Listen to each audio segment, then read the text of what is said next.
Welcome to Brain Vision. In this problem, we have a helicopter of a given mass, which is containing a given mass of water, which is used to fight fires. The helicopter hovers over land and then releases the water at a given rate and a given speed. We then want to calculate the initial upward acceleration that the helicopter experiences as the water is released.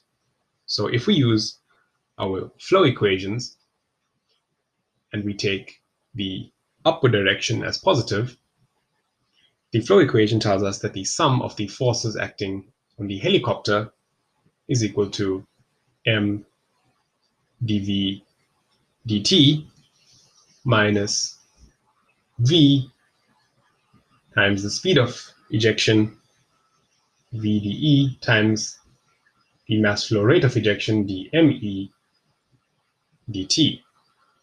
Now initially, the bucket is full of water, so the mass m is equal to 10 times 10 to the 3, which is 10 megagrams, plus the mass of the water, 0.5 times 10 to the 3. And this gives us an answer in kg, which is 10.5 times 10 to the 3 kg. So the total mass is 10.5 times 10 to the 3 kg.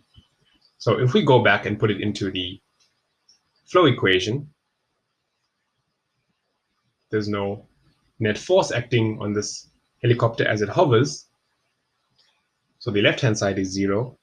The right-hand side is 10.5 times 10 to the power 3 times dv dt, which is the acceleration of the helicopter A, minus 10 times 50.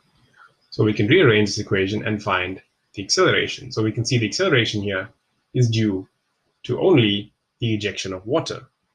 And so the acceleration, if we rearrange this equation, is 0.0476 meters per square second upward.